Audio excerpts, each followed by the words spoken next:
Ahí está. Bueno, bienvenidos, bienvenidas. Como ya les dijimos, la idea un poco de esta reunión surge a partir de que abre la convocatoria a las carreras de posgrado de este año 2020, que es un año bastante particular y que se articula además con una experiencia nueva para nosotros y para nosotras, que es el dictado de las carreras presenciales de manera a distancia. Si bien la Secretaría tiene carreras a distancia, esto requiere un poco del compromiso y el esfuerzo de todos los docentes y de los y las estudiantes también en poder adaptarse a un proceso nuevo en el marco de sus carreras de posgrado. En ese contexto nos parecía interesante poder gestionar algunos espacios que nos permitan conversar y también compartir con la comunidad que no está inserta en las aulas de las carreras de posgrado los debates que se dan al interior de los posgrados, porque es un espacio donde la pandemia nos ha atravesado, como en todos los contextos sociales, y que hay muchos conocimientos, saberes, preguntas, discusiones que se dan en las aulas que nos parecía interesante hacerlas públicas y poder debatir colectivamente. Es desde ahí que pensamos un poco este ciclo de charlas. Este es el primer ciclo de charlas. Vamos a hacer con todas las carreras la presentación de los espacios, y hoy nos vamos a centrar en pensar esto de, bueno, ¿qué podemos decir de las ciencias sociales o las ciencias de la comunicación en este contexto de crisis? Y fundamentalmente también en pensar cuáles son nuestras responsabilidades como trabajadores de la comunicación, trabajadores de las ciencias sociales, cuáles son nuestras responsabilidades en torno al campo docente, digo, cómo comprender también que es un contexto para pensar, para abrir preguntas y también para ser muy responsables en términos a nuestras intervenciones públicas, ¿no? Porque hay como una necesidad de escuchar al otro o a la otra, y desde ese lugar nos parecía interesante complejizar esa perspectiva. Un contexto que por supuesto nos abre un montón de campos de estudio, podríamos decir. Hoy hablábamos al inicio de la conversación, antes de hacerlo público, de cómo las tesis que vienen seguramente estén atravesadas por este contexto de pandemia, y cómo van a aparecer nuevas preguntas, nuevos enfoques, nuevas maneras de pensar incluso los lenguajes. Digo, no sé, pensaba en esto de la circulación comunitaria. Digo, la circulación comunitaria es pensada para configurar un determinado modo de lazo social, ahora es utilizado como casi como un término médico en términos de cómo circula el virus y cómo aparece el virus en los cotidianos. Entonces, poder complejizar todas esas cuestiones es un poco la apuesta de este encuentro. Pero le voy a dar la palabra a Franco para que cuente un poco la modalidad de cómo pensamos las intervenciones y demás, así vamos arrancando. Bien, sí, habíamos dispuesto un orden de los expositores, y también lo que pensamos es que nos puedan ir pasando las preguntas que tengan en el chat. Yo voy a estar un poco mirando un poco ahí las preguntas que vayan surgiendo. La idea es retomarlas al final, después de que los expositores hablen. Y de ahí yo las iré leyendo, quizá podemos unir algunas, vayamos viendo que no se repitan. Ustedes creo que también pueden ver el chat, que no se repitan tanto las preguntas y eso, y retomar como una especie de debate al final. Podemos abrir algún micrófono quizá, pero más hacia el final. Ahora la idea es escuchar y, y- y que no se complique la comunicación en ese sentido. Quien había hablado e introducido, para los que llegaron un poco más tarde, es Lía Gómez, que es la secretaria de posgrado. También está Julián Manacorda por ahí, que es prosecretario de posgrado, y estamos tanto Janina Barrientos como yo, Franco, que somos los coordinadores un poco administrativos del doctorado, quienes respondemos mails y esas cosas, y hoy estamos un poco acá como conduciendo esto. Eh, y tenemos a nuestros expositores y expositoras. Estábamos esperando a Estela, pero no va a poder conectarse. Ella necesitaba una especie de asistencia, algo para poder tener el Zoom, y estaba con algún problema también de que no se sentía muy bien, entonces desistió un poco de poder participar acá, nos mandó un saludo, y lamento un poco no poder estar. Eh, pero tenemos a Alejandro Kaufman, que es nuestro profesor del taller de tesis, de uno de los talleres de tesis del doctorado, para conversar hoy. También a Sergio Cagiano, que es el director de la carrera del doctorado, y a Silvia Delfino, que es nuestra profesora de prácticas y saberes de la comunicación, para conversar hoy en este conversatorio que se llama Ciencias Sociales y Comunicación en contextos de crisis, perspectivas, debates y responsabilidades. Así que si ya no hay más participantes como para ingresar, así que si querés, Alejandro, comenzar, podemos ya arrancar.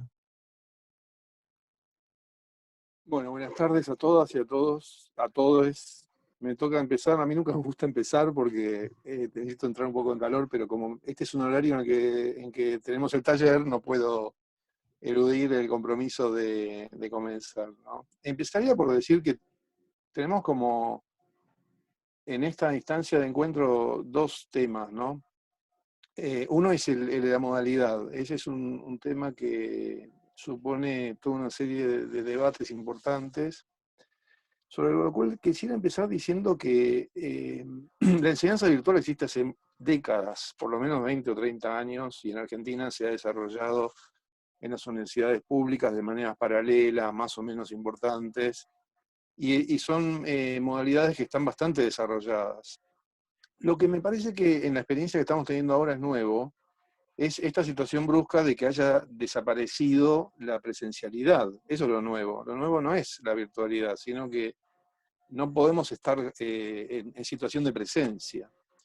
Y entonces estamos utilizando la evolución que tenía las modalidades virtuales en un contexto que es muy diferente al de hace 20 o 30 años o al de hace unos meses, en que era una experiencia complementaria.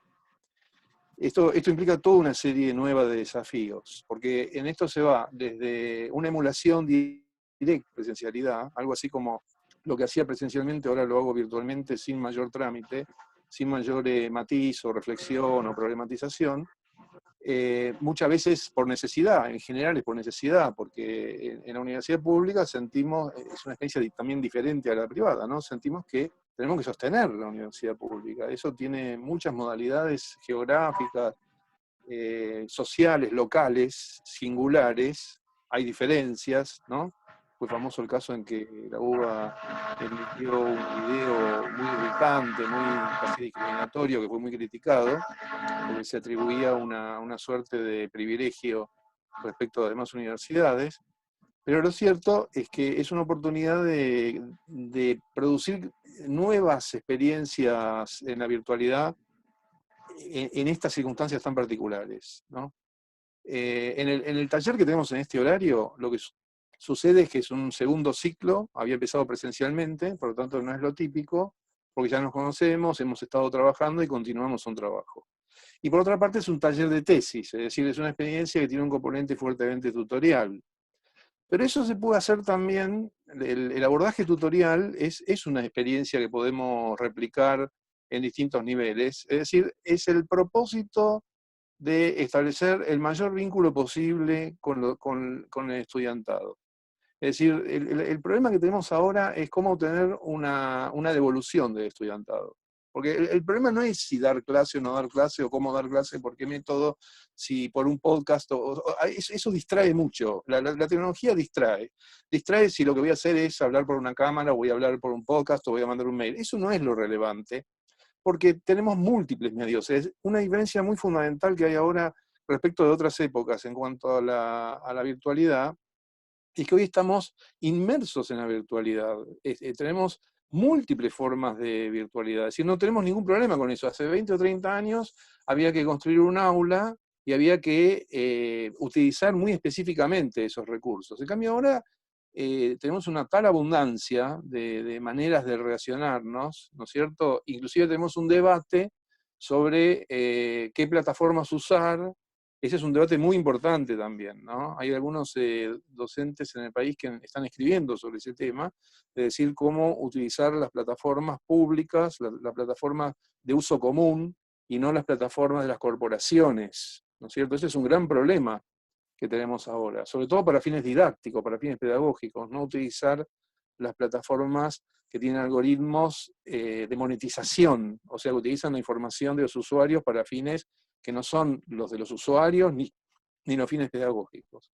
Entonces, una situación nueva que hay ahora donde me parece que está el mayor desafío es cómo establecer recíprocamente la vinculación con el estudiantado. una relación pedagógica. Una relación pedagógica es una relación acreditable. Ese problema que las aulas virtuales lo habían resuelto de algún modo hace muchos años, ahora tiene que volver a revisarse en una nueva escena. Porque justamente el hecho de que haya una enorme abundancia de recursos hace que la competencia objetiva, material, entre el aula virtual o la experiencia pedagógica y esa plétora de recursos genera este tipo de debates. ¿No es cierto? En cierto modo es como si cuando damos clase tuviéramos las ventanas abiertas y la calle se nos introdujera de una forma que desorganiza el aula, digamos, ¿no? Entonces, tenemos que repensar el aula. Tenemos que repensar el aula en cuanto a la situación particular en que estamos y a cómo construir y reconstruir el vínculo que tengamos con los estudiantes. Y eso lo sabemos hacer, porque es lo que hemos venido haciendo en nuestras actividades, en nuestra profesión. Lo saben los estudiantes también. O sea que el propósito no es el problema. La cuestión es cómo no distraernos con las formas más fáciles en que las tecnologías de alguna manera nos invaden, porque son push, ¿no? Es decir, se nos vienen encima, traen publicidad, etcétera, etcétera. El aula es un lugar protegido, pero también es una instancia entonces que tiene que actualizarse, por lo menos conceptualmente para nosotros, respecto de cómo proceder en este momento. Bueno, me detengo ahí con respecto a ese tema porque no me quiero extender mucho en esta primera intervención y solo comentar sobre el tema del que nos reúne, que vieron que hay como una necesidad de hablar y de escribir, ¿no? Es decir, hay casi, yo creo que va a haber, por cada vacuna necesaria, que son más de 7.000 millones, va a haber un artículo o va a haber una intervención, va a haber 7.000 millones de intervenciones, porque hay la necesidad de hablar. Justamente el aislamiento social y el pánico, el temor que produce una situación de este tipo, una de las formas que han encontrado de desenvolvimiento es manifestarse, expresarse, ¿no es cierto? Eso no tiene por qué seguir siendo así, pero hasta ahora ha ocurrido de esa manera. Hay algunos historiadores de las epidemias que cuentan cómo han terminado las epidemias. Las epidemias no terminan históricamente del modo que uno imagina o supone, sino que terminan porque los propios agentes biológicos se desvanecen, cambian. Es decir, esas proyecciones que ahora tanto se hacen, y esto nos interesa desde el punto de vista de los medios de comunicación, son un mal que nos están ocurriendo, ¿no? Es decir, uno tiene una multiplicidad de intervenciones comunicacionales que consisten en hacer cálculos matemáticos, como si estos fueran asteroides, o si siguieran la ley de gravedad, o fuera radiactividad, o sea, un fenómeno físico que se puede predecir. No, no son así de predecibles estos fenómenos. Ese es el problema. El problema de lo que está ocurriendo es que no es predecible. Puede empeorar, pero también puede desvanecerse. Que es lo que suele ocurrir. Y además se comporta de maneras distintas en distintos lugares. Hay una manera de entender lo que está ocurriendo como si fuera un fenómeno matemático. No es un fenómeno matemático. Eso es importante porque contribuye a la situación pánica de estar todos los días mostrándonos gráficos de cosas terribles que van a ocurrir. Y no es así como sucede. Ya de hecho no está sucediendo así. Por eso hay un comportamiento distinto en diferentes lugares. En nuestro país no sabemos si estamos destinados o condenados a que ocurra lo que ocurrió en Lombardía o en Nueva York. No lo sabemos. Y entonces hay que hablar de eso, de lo que uno no sabe. Es decir, de cómo estar preparado del mejor modo posible para una situación que tiene una cantidad de riesgos y de peligros, pero respecto a la cual no tenemos certidumbre sobre qué es lo que va a suceder. Y eso me parece importante para una cuestión que en la mayoría de los medios de comunicación, por lo menos los hegemónicos, y eso incide mucho, no está siendo considerada, que es la gestión del pánico. Porque el problema no es solamente cuidarnos de un virus, es cuidarnos también de nosotros mismos.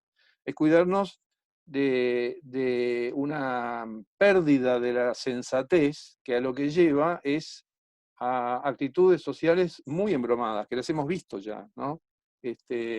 Actitudes dispersas que son de persecución de personas o de acumulación de bienes o de especulación. Eso es típico de las situaciones de crisis social.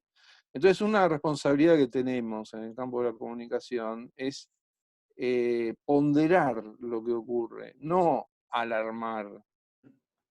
Y eso es algo que es necesario debatirlo. Generalmente en los medios hegemónicos en estos días ha ocurrido mucho que distintas intervenciones a los conductores comunicacionales más famosos, digamos así, se les señalaba este problema y en general ejercen una suerte de censura. No se puede hablar de eso, porque ellos siempre tienen que mostrar lo que está ocurriendo.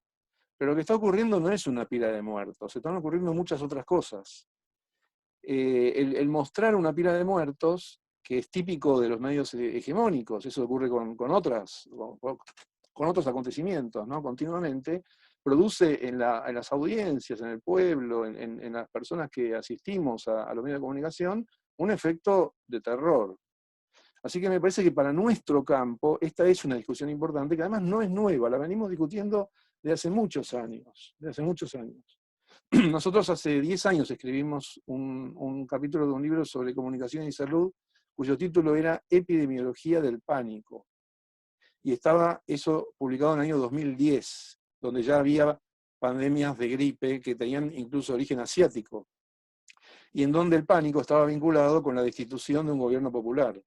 Todos esos problemas están vigentes en la actualidad, ¿no es cierto? Hay intervenciones políticas que intentan obtener determinados resultados y que utilizan estas situaciones de vulnerabilidad en que estamos, porque estamos en una gran situación de vulnerabilidad y de riesgo, para fines espurios, ¿no es cierto? Es decir, para fines que no son los de las mayorías, no son los de la salud. Así que me parece que ahí hay debates para sostener, donde, para terminar por ahora, pondría el énfasis en esas dos cuestiones. En el campo de la comunicación, la ponderación, la solidaridad comunicacional. Una solidaridad comunicacional es una solidaridad de contención. Esto es importante en esta conversación porque lo que nos toca hacer como docentes con el estudiantado también. O sea, como docentes nos toca un papel social de contención en el estudiantado. O sea, no es solo... bueno, eso estamos acostumbrados, la universidad pública siempre lo hace, pero en este momento adquiere una dimensión mayor. La contención es moderar la incertidumbre que produce esto en el campo educativo, ¿no es cierto? ¿Qué va a pasar con las acreditaciones, con las evaluaciones, con la posibilidad de seguir cursando? Pero esto hay que hacerlo siempre de esa forma ponderada, es decir, reconocer las dificultades que hay y decir estamos aquí, estamos acompañando, estamos trabajando, vamos a seguir adelante. Esto va a obtener una respuesta de parte de nosotros que sea la mejor posible. Bueno, dejo por ahora acá porque no me quiero extender, da para seguir conversando, ¿no? Bien, gracias Alejandro. Pensaba también, ¿no? Como en estos primeros días, cuando comenzó la cuarentena, veíamos un montón de debates televisivos en cuanto a la filosofía, las ciencias sociales, que eran convocados a los medios, y ahora es como que un poco se apagó eso de los medios, están más los infectólogos y otro tipo de disciplinas, y ya las ciencias sociales no están tan ahí presentes, ¿no? Entonces está bueno volver a escucharnos y a pensar acá juntos y por qué los medios no están tomando la palabra de las ciencias sociales, de la comunicación para exponer ahí. Checho, ¿querés continuar? Dale. Sergio ¿Cómo Cajino, no? le decimos Tengo Checho. el micrófono abierto, ¿no?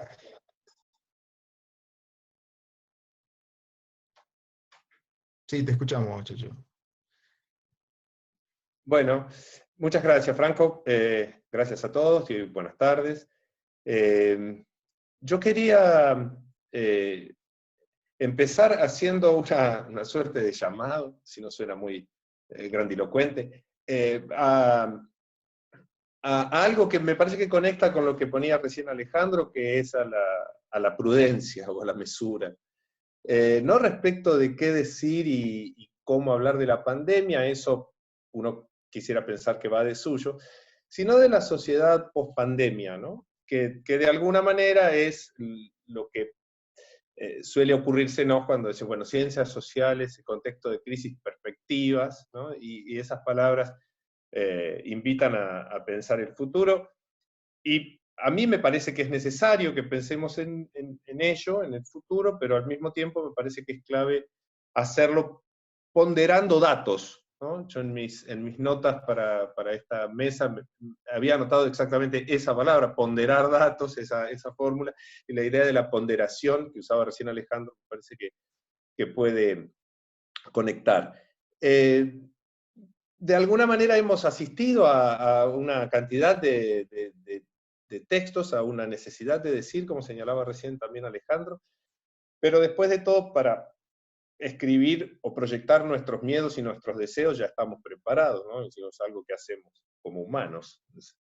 Pero me parece que como cientistas sociales, ante las profecías que abundan, no está mal pararnos o intentar pararnos en los datos, en los hechos, si no sueno muy positivista, y si sueno muy positivista no importa, también. Pararnos en los hechos para proyectar, para imaginar, para pensar la sociedad actual, la crisis y lo que puede venir después, ¿no?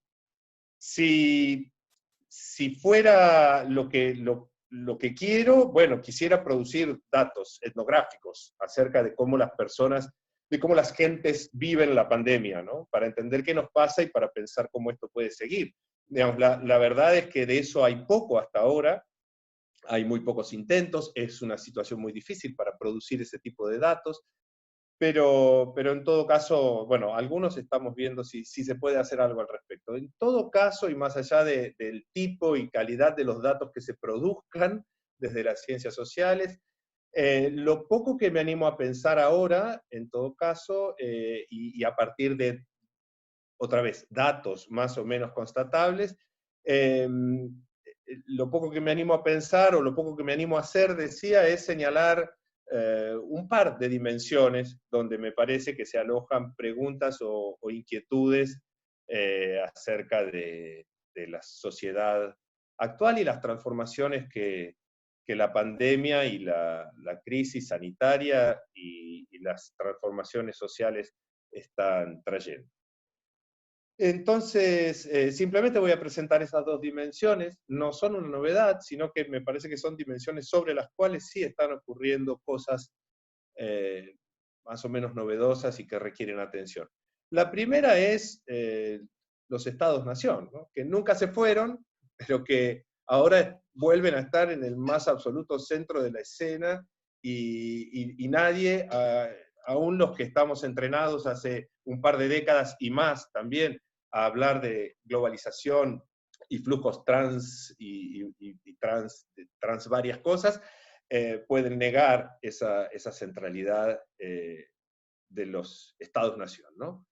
Desde luego, en un contexto en el que no se puede evitar y no tiene vuelta atrás la conformación de unidades supranacionales, acaso como la Unión Europea, como la más consolidada, ¿no? Pero bueno, ahí está el Brexit, ¿no? Y ahí está el Brexit, que hay que subrayarlo, es previo a la pandemia. Y están Trump y Bolsonaro y China y un montón de ejemplos más, donde el Estado-Nación estaba colocado en el centro de la escena y eran previos a la pandemia. Entonces, hay algo que me parece interesante que trajo el COVID-19 y la crisis sanitaria, y que es una conjunción con procesos que se estaban dando ya respecto de los Estados-nación y su centralidad y su relación con la globalización, para decirlo de una manera rápida, ¿no? Entonces, el COVID, la crisis sanitaria y el cierre de fronteras que ocasiona la disminución del volumen y la velocidad de los flujos de intercambio de personas, de mercancías, ¿no? La conjunción de eso con gobiernos que han puesto en el centro del tablero político la pertenencia nacional y, en algunos casos, diversas formas de nacionalismo, me parece que nos convoca a preguntarse, o a volver a preguntarse una vez más, por el lugar de los Estados-nación. Desde luego en relación con los estados subnacionales y supranacionales, ¿no? Y yo lo que pensaba es, hay que volver a preguntarse en los Estados-nación, siempre mirando con cuidado esas transformaciones que yo mencionaba en los tráficos, en los flujos, en los espacios internacionales, transnacionales y globales. Avianca, escuché hoy a la mañana, creo, está en proceso de quiebra. Lufthansa anda cerca. Varios buques dan vueltas por los océanos sin encontrar puertos que les den entrada. Y Boris Johnson en Inglaterra declara que es un gran momento para volver a las bicicletas, ¿no? Como diría la banda de rock, trenes, tractores, ¿cómo era? Trenes, aviones y tractores, submarinos y buques y bicicletas. digamos, repensar los flujos y los tráficos y el lugar en ellos de las tecnologías de la información y la comunicación, desde los medios electrónicos tradicionales hasta las redes, en relación con los aviones, los barcos, el transporte terrestre, ¿no? Los espacios transnacionales y globales en este momento parecieran sostenerse más en las TICs, por lo menos en términos relativos, comparación con el pre-pandemia, que con la circulación física, ¿no? O que en la circulación física.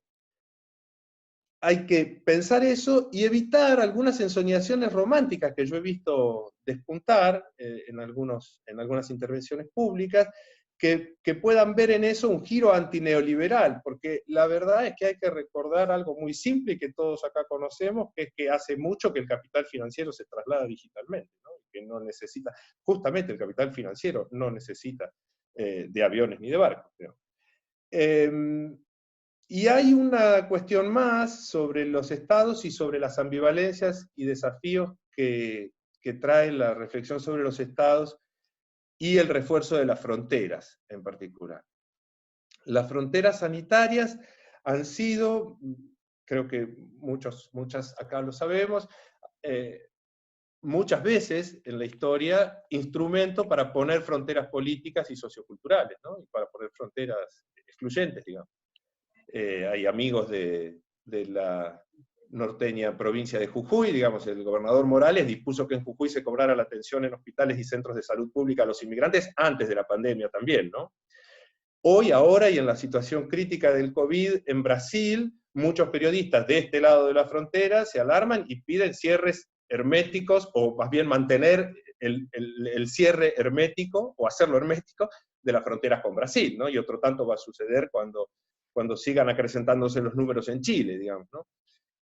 Entonces, otro de los pliegues complejos que tiene volver a pensar sobre los Estados-nación es simplemente la advertencia a propósito de los nacionalismos excluyentes que pueden venir en estos vaivenes de la crisis sanitaria. Esa es la primera dimensión sobre la que me parece que es prudente y que puede llegar a ser productivo que mantengamos algunas antenas preparadas. Y la segunda dimensión, que también se deriva de una serie de datos o hechos, creo que constatables para cualquiera de nosotros, podríamos ponerlo esquemáticamente de esta manera. La gente, en general, en nuestra sociedad, cumple el aislamiento. B, hay personas que lo incumplen. C, hay personas prestas a denunciarlo. Y hay algunas muy prestas a denunciarlo. Entonces, antes de plantear cómo se me ocurrió esta dimensión, cómo se me ocurrió formularla, quiero decir que hay una pregunta o una preocupación política, que es una preocupación intelectual, que me ronda hace mucho y que me vuelve y aparece de una manera nueva ahora. Lo voy a decir usando un término muy complicado, al que conceptualmente yo intento eludir siempre que puedo, pero ahora no se me ocurre otro mejor. Y es esa preocupación que me surge en los momentos de desazón política en Argentina, que es que en Argentina falla algo así como el sentimiento de pertenecer a una comunidad. Ese es el término complicado que yo siempre trato de eludir, ¿no? De comunidad. Pero digamos, a un espacio de relaciones sociales y reconocimiento común del que, en principio, no haría falta expulsar a nadie. Mi sensación, a veces, en esos momentos de desazón, es que al sentimiento de pertenencia comunitario a Argentina siempre lo habita ese impulso expulsivo, ¿no? Ese impulso de expulsar a algunos. Como si careciéramos de la confianza o de la creencia o de la afección por algo que nos engloba y que incluye como parte y que nos incluye como parte de una misma comunidad. No me voy a detener en eso, uso términos que son peliagudos, como el de comunidad que acabo de decir, pero ustedes permítanme, denme licencia para seguir asumiendo eso. Entonces, quiero volver a la relación entre cumplimiento de la cuarentena, incumplimiento y denuncia, para plantear esa segunda dimensión para pensar y para observar, que es la tensión entre delación y protección. Lo que yo siento, en plano de una hipótesis, ¿no?, que muchas veces habilita la delación, la denuncia, y que para muchas personas se la vuelve urgente a esa denuncia, es un tipo de pertenencia comunitaria, como decía yo recién, que se asume desde el sentimiento de cierta superioridad moral. A veces incluso me da la sensación de que es desde cierta supremacía moral.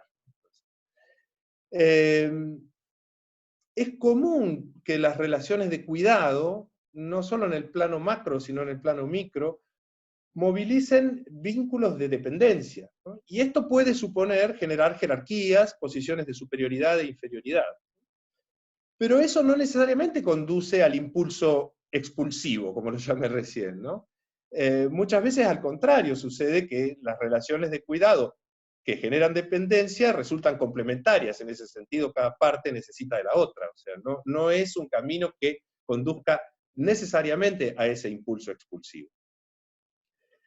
La denuncia, esa denuncia urgida a veces, que seguramente todos hemos presenciado en alguna actualización estos días, puede ser una denuncia que cuida, puede ser una denuncia que protege, pero que muchas veces está habitada de ese impulso que mencionaba yo recién.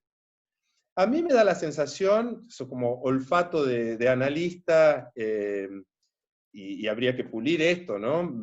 Volverlo más conceptual, pero me da la sensación de que ese impulso, de que la denuncia está emparentada con esa frase tan característica de por lo menos amplios sectores de la sociedad argentina, ¿no? Esa frase que reza, ¿qué querés con estos?, ¿no? Que a veces se camufla en el ¿qué querés con este país?, pero que más tarde o más temprano quiere decir ¿qué querés con estos?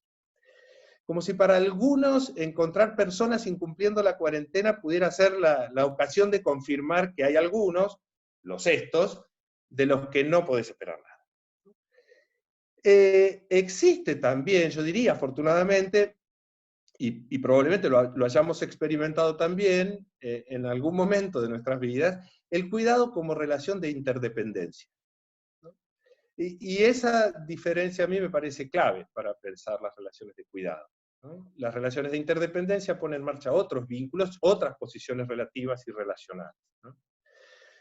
Si quisiera pensarlo políticamente, yo creo que sería una apuesta dirigir nuestras energías a construir sentidos de comunidad como efecto de lógicas de cuidado interdependiente, ¿no?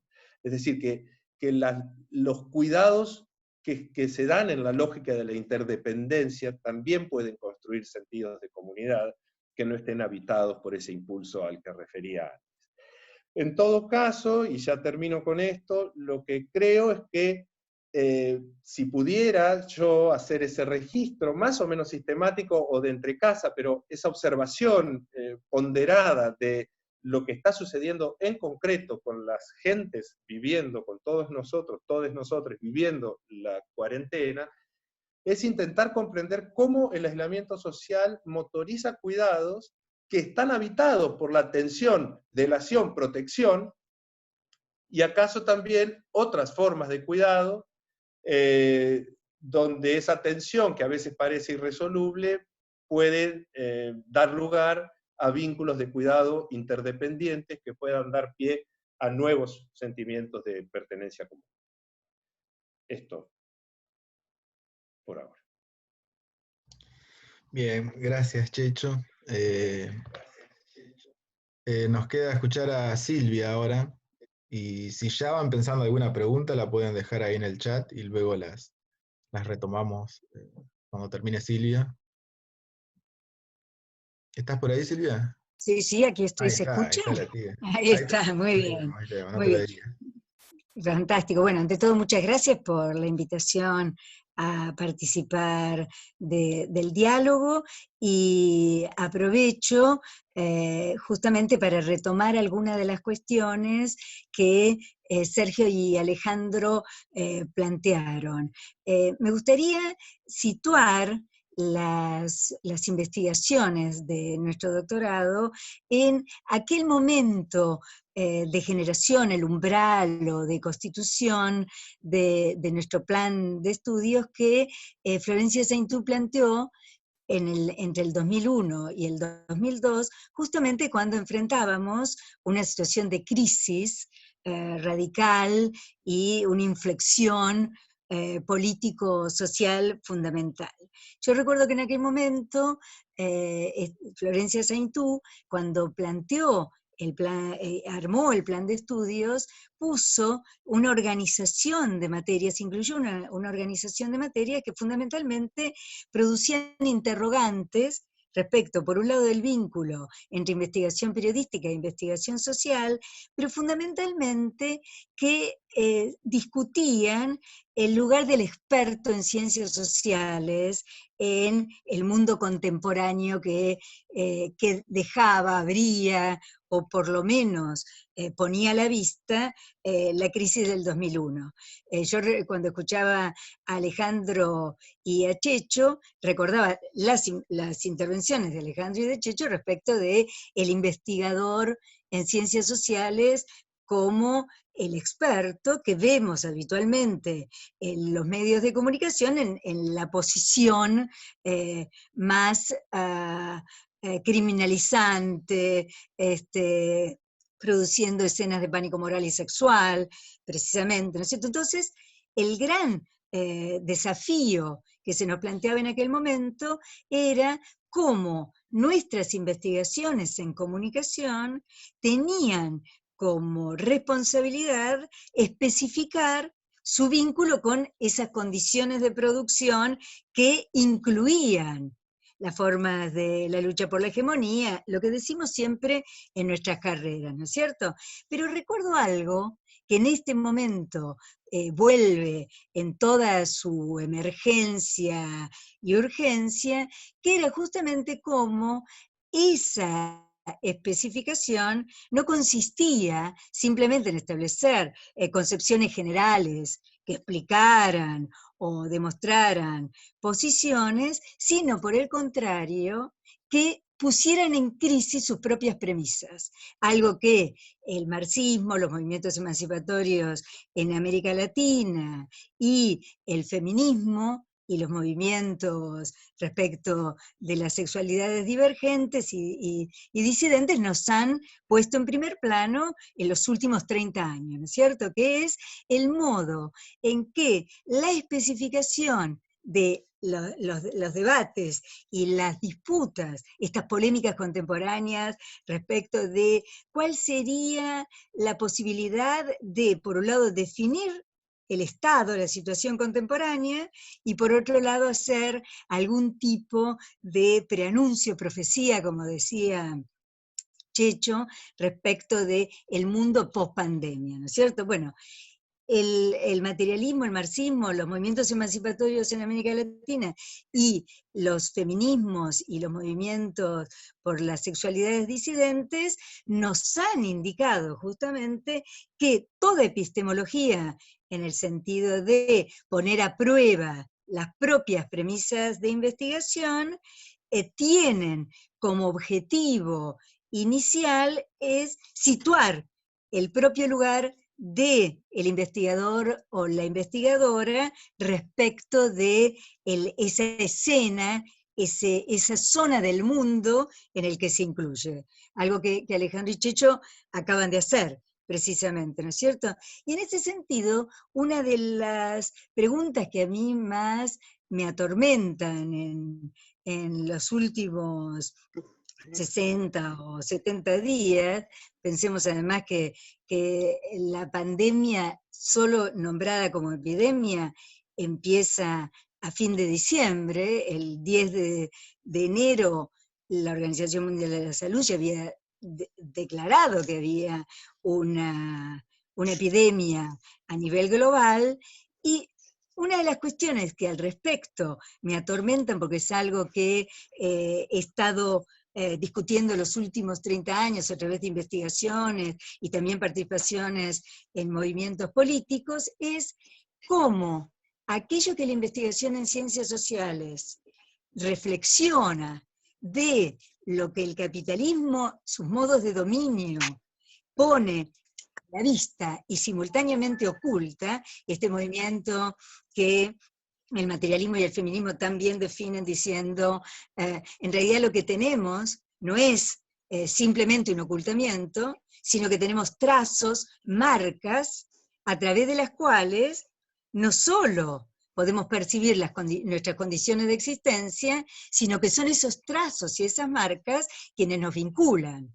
Y entonces, aquello que se muestra y aquello que se fantasmagoriza, diría Marx, o hoy tendría una condición espectral, ¿no? Esto que decía Checho de la condición espectral de la comunidad, ¿no es cierto? También lo decía Lía, ¿no es cierto? Que en realidad las comunidades a las que pertenecemos, de las que participamos y en las que producimos nuestras prácticas, tienen permanentemente una condición, no solo abierta, sino conflictiva, de modo tal que sus fronteras están permanentemente puestas en cuestión desde nuestras propias posibilidades de organización. Y entonces allí, una de las cuestiones que se abren para mí como más problemáticas, por eso digo que me atormentan, es en qué medida aquello que la pandemia, respecto a la desigualdad, los modos de dominio, las formas claras del exterminio puesto a la vista, va luego a constituir una agenda que permanezca como un problema y no sea simplemente algo que se puede reconstituir como parte de los conflictos cuando volvamos a una supuesta normalidad, ¿no? Todos hemos leído a Naomi Klein que dice, esa normalidad es la muerte, por lo tanto, es exactamente lo que no queremos, volver a eso. Una situación clarísima es la que se está produciendo a medida que la pandemia no solo funciona en el mundo de maneras complejas y completamente disímiles, sino que los medios de comunicación en alguna medida, para sostener sus campañas de pánico moral, sexual, o incluso su modo de funcionamiento, diríamos, de su agenda clásica, que insisten en conservar, como plantear conflictos de hegemonía desde posturas, insisto, criminalizantes y de pánico moral y sexual, y sin embargo no pueden eludir el poner en evidencia de los modos más complejos que la desigualdad es constitutiva de esta relación que tenemos inaugural, supuestamente, cuando en realidad la llevamos en el cuerpo y en nuestra memoria, con la muerte, ¿no es cierto? Con la mortandad, ya como un problema que aparece, como muy bien decían Checho y Alejandro, aparece como algo que se presenta como nuevo, pero nos deberíamos preguntar, esto que nos convoca a pensar cómo llegamos hasta aquí, en qué consiste lo nuevo de esta situación, en realidad para muchos grupos, formas de organización y formas identitarias, en realidad constituye un modo de subsistencia al borde permanente del exterminio cotidiano, para decirlo de manera más clara. El diario Buenos Aires Económico, el día 12, puso un título que decía precisamente, cambió el perfil. El COVID-19 hoy es la pobreza. Es decir, el modo en que se vincula cualquier proyección que podamos hacer respecto de la prevención, esa ecuación siniestra de cantidad de personas enfermas, cantidad de camas, etcétera, etcétera, que a nosotros como investigadores en comunicación nos espanta, ¿no es cierto? Que se calcule la vida en esos términos, hoy, tanto en los diarios dominantes como este, que no es dominante precisamente, que es Buenos Aires Económico, pero también en muchas zonas de los medios televisivos, etcétera, aparece la visibilidad extrema de las personas que históricamente han estado en un callejón a la noche o en un lugar completamente fuera de la visibilidad pública, como es, por ejemplo, el hecho de que hoy sepamos que hay colectivos, grupos que no pueden hacer o cumplir con las condiciones de prevención de la pandemia porque están en situación de calle, por ejemplo, ¿no es cierto? Y allí me gustaría nombrar una situación que me parece que condensa estos elementos que por un lado serían entonces esta relación entre lo histórico, lo material y lo simbólico, en lo que podemos ver en marcos ya previos, pero también modificados, marcos de inteligibilidad o de prácticas, y aquello que supuestamente irrumpiría en la vida pública, ¿no es cierto? Y un episodio que reunió esta situación, y por eso los trabajos de Alejandro sobre pánico moral y sexual, o los trabajos de Checho sobre racismo y modos de discriminación son claves, que fue precisamente el modo en que se intentó responder al hacinamiento y a la situación de completa indefensión que tenían las personas privadas de libertad en nuestro país, justamente.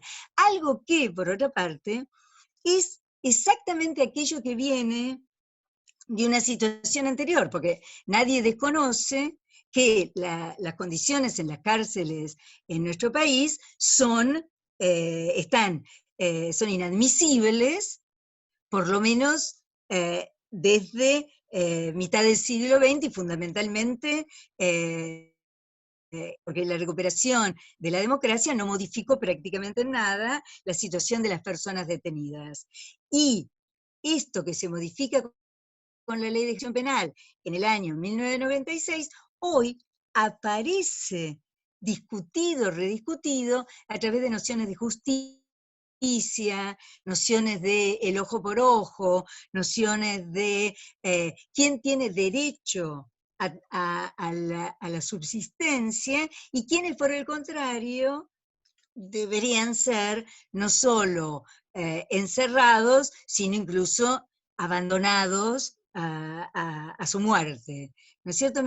Conozco investigaciones que ya se están produciendo sobre este episodio, que además sirvió para que se hiciera una campaña política respecto de la relación entre políticas de salud, planificación de la vida cotidiana y vínculos entre el Estado y la sociedad civil en nuestro país, ¿no es cierto? Pero allí me parece que queda abierta una cuestión que es si estamos discutiendo en nuestras investigaciones en ciencias sociales que lo que la comunicación aporta es justamente operaciones, prácticas y modos de especificación de los vínculos colectivos, las formas organizativas, incluso nombramos siempre la forma de subjetivación desde las corporalidades, justamente, como decía Alejandro, hoy me enseñó esto, lo virtual no elimina la corporalidad, lo que elimina es el vínculo que tenemos con cómo imaginamos esta relación entre afectos, cuerpos, condiciones de subsistencia, vidas desechables, por ejemplo, ¿no es cierto? Entonces, si la comunicación aportó a las ciencias sociales, y yo estoy convencida de que nuestro doctorado lo ha hecho desde su momento de constitución, a especificar no solo las condiciones de nuestras investigaciones, sino también nuestras condiciones de existencia en común, ¿cómo podemos desde la responsabilidad que le adjudicamos a nuestro doctorado, insisto, desde su emergencia, del momento de su constitución, respecto de no permitir que aquello que la crisis la definamos como la definamos en términos, como muy bien decía Checho, voy a hablar de neoconservadurismo, voy a hablar de neoliberalismo, voy a hablar de una crisis muy evidente que leemos todos los días por parte de expertos en economía, ¿no es cierto? Sino por el contrario, que nuestras investigaciones tomen esa responsabilidad que se han asignado desde siempre para que aquello que hoy apareció y que para algunas personas resultó inadmisible y para otras, para otros grupos, implicó la posibilidad de armar una campaña de pánico moral y sexual respecto de un grupo amplísimo en nuestro país, porque no son solo las personas presas, sino toda persona cuya subsistencia depende del espacio público, cuya subsistencia depende justamente de vínculos que no tienen que ver con una economía estable o una economía administrada. Entonces, ¿cómo podríamos sostener no dejar que se silencie aquello que apareció como una visibilidad que fue usada para una exhibición mediática, para una exposición de grupos y sujetos, para la criminalización, pero que desde nuestra responsabilidad en términos de formas de organización implicaría, bueno, como dice la Marea Verde, ahora que ya nos ven, ¿cómo vamos a seguir actuando? Algo que los movimientos por el feminismo y las disidencias sexuales han puesto siempre en primer plano. Una vez que estamos en la escena pública, nuestra participación implica una transformación de esa escena. Y creo que esa es nuestra responsabilidad, justamente por algo que siempre decimos y que dicen Sergio y Alejandro en todas sus investigaciones, nuestras prácticas de investigación son simultáneamente relacionales, ponen en relación conflictos, situaciones muchas veces diversas y abiertas, y simultáneamente intervienen, operan sobre el mundo, esto que en los últimos años, 15 años, llamamos la performatividad de la acción de las investigaciones sobre el mundo de la vida, ¿no es cierto? Esa sería mi preocupación más urgente hoy. Bueno, muchas gracias, Silvia. Yo creo que, no sé si Sergio, Alejandro y Lía también quiere abrir los micrófonos y decir algo más sobre esto que expuso cada uno, cada una. Sí, sí, me gustaría Bien. agregar algún punto. Es inabarcable todo, ¿no? Mm. Así que es poco lo que se puede decir. Algunas observaciones. La vocera principal del Ministerio de Salud es la secretaria de Acceso a la Salud. Esa secretaría se llamaba de promoción en el gobierno anterior. El gobierno anterior promovía la salud. Este gobierno plantea el problema del acceso. El acceso no estaba previsto que fuera así respecto de esto que ocurre ahora, pero es una de las claves de lo que está sucediendo. Porque una de las fuentes del pánico que se produjo fue que no había capacidad técnica de afrontar el tipo de problema que produce este virus que es nuevo. Es decir, nunca hubo necesidad de tantos respiradores. Esta es una situación que estalló respecto de esta coyuntura en particular.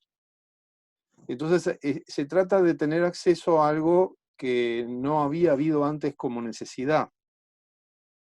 Es decir, lo que produjo esta pandemia es una masificación de una necesidad que antes no existía. Por eso eso es una cuestión que tiene que ver también con el desconocimiento de muchas intervenciones que suponen que todo se debe al estado en que estaba la salud previamente. Y no, porque la desigualdad en el acceso a la salud es algo ya conocido de siempre. Nunca los sectores populares tienen acceso a la salud. Por eso un gobierno popular le cambia el nombre a la secretaría.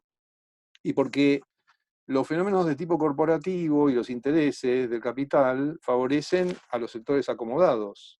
Por eso esta pandemia se genera en la magnitud que tiene y con las características que tiene como un problema de las clases medias, que son quienes viajan en avión, y que empezó en un país que se está convirtiendo en clase media porque se está desarrollando tecnológicamente, desde el punto de vista del consumo, desde el punto de vista económico, que es China. Entonces empezó todo un proceso de desesperación cuando en Italia empezaron a haber testimonios de médicos y de trabajadoras y trabajadores de la salud desde el punto de vista ético. Es decir, no damos abasto con esta situación y nos vemos en la situación de lo que se llama el triage, que es tener que elegir a quién ayudar. Esto no es nuevo. Nosotros lo hemos vivido de un modo muy trágico en el caso de Cromañón.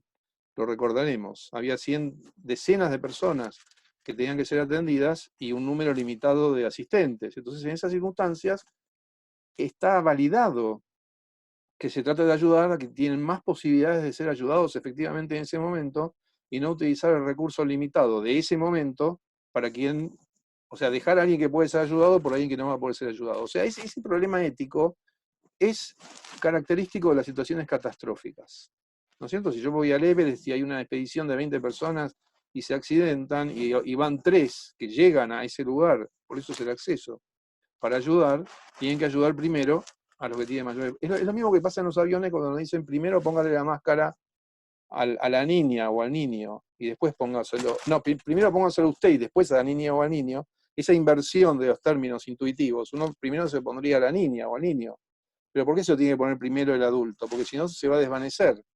Y entonces va a quedar desvanecido. Y no, todas esas lógicas de la bioética entraron en destitución, en crisis radical en este momento, por cómo este virus afecta a la respiración.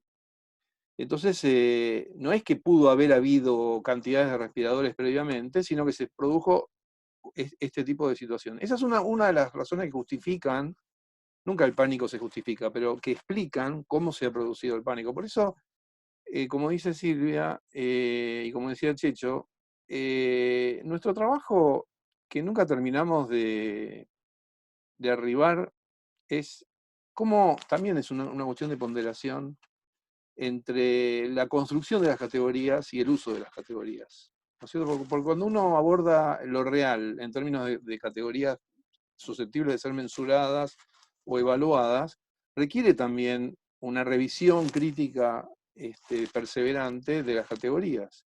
En este momento, yo cuando mencionaba este terrorismo de los números, son números muy discutibles. Cualquier lectura que se haga de cómo se construyen los números llamados de las muertes, las muertes aparecen mediáticamente como un hecho sustentable, ostensible. Eso tampoco es algo nuevo, ¿no es cierto? Sobre eso hemos discutido durante años. Es decir, de qué manera el cuerpo, el cadáver, se constituye en una materialidad susceptible de producir un efecto mediático.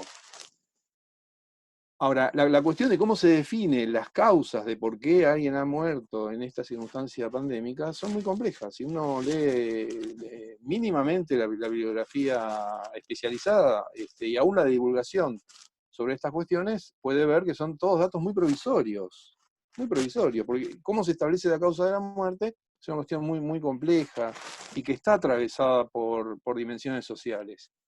Cuando se dice que el virus no discrimina desde el punto de vista social, eso es una falacia gigantesca.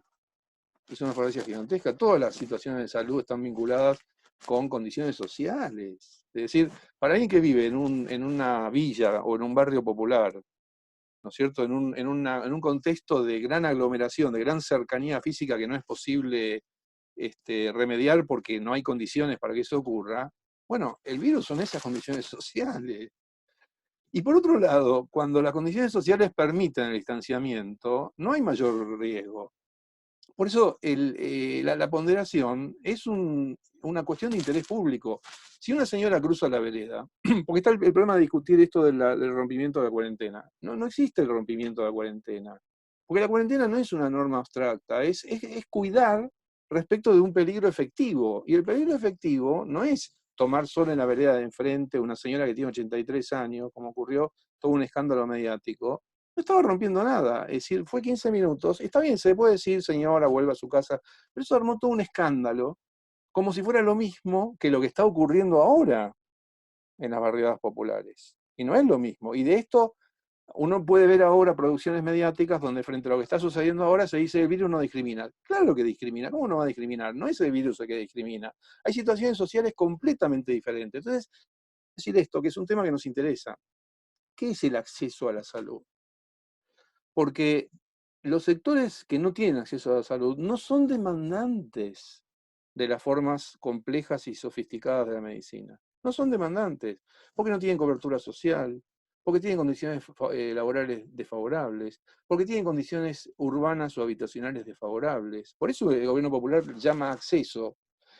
Es una palabra clave. Cuando el gobierno anterior lo llamaba promoción, promoción significa vender algo, impulsarlo, producir una jerarquía, una condición meritocrática, una serie de distinciones que plantean diferencias en cómo se llega al asunto. Eso es promover. Acceder es una palabra democratista, igualitaria, emancipatoria. Acceder significa construir las condiciones para que haya situaciones de igualdad para obtener los beneficios, en este caso, de la atención de salud.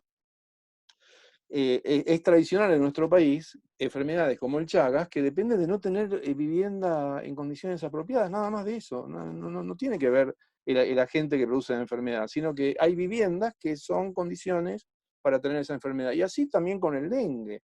Entonces hay una discusión que es político-ideológica al interior de la ciencia. No hay una ciencia neutral y objetiva. ¿No es cierto? Hoy mismo, en un medio de comunicación que no era de los más malos, un médico discutía con un economista que planteaba este argumento de la diferencia social, diciendo la biología no discrimina. No, la biología no discrimina en un laboratorio. En el laboratorio yo pongo una molécula frente a la otra y pasa algo que ocurre igual en todos los casos.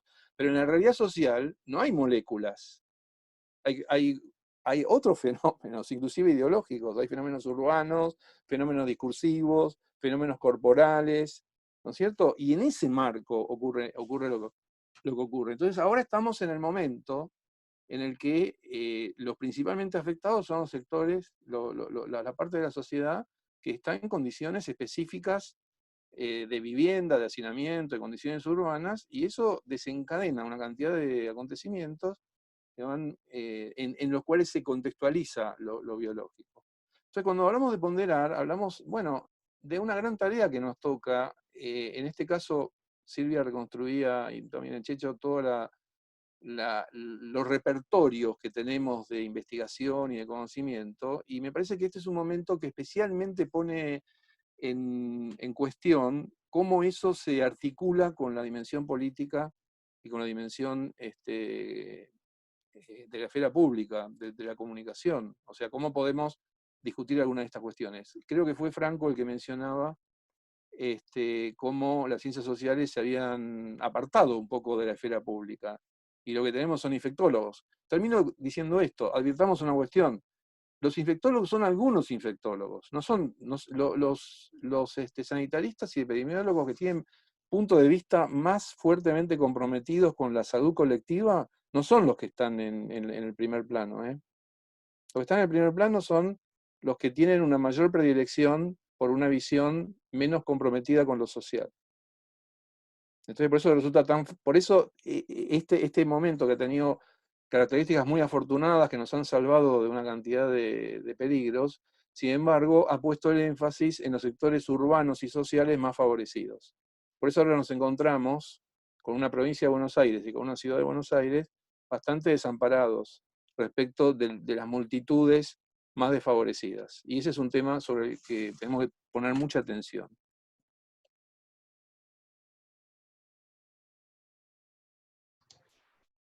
Sí, Checho. No solo por el convite, Franco, digo, Sí. dos cosas mínimas, pero la verdad es que me encantaría, estoy muy curioso hay 100 cuadraditos, dijera Mía hace un rato, y a mí me encantaría saber si hay alguna Sí, reacción, hay positiva o negativa.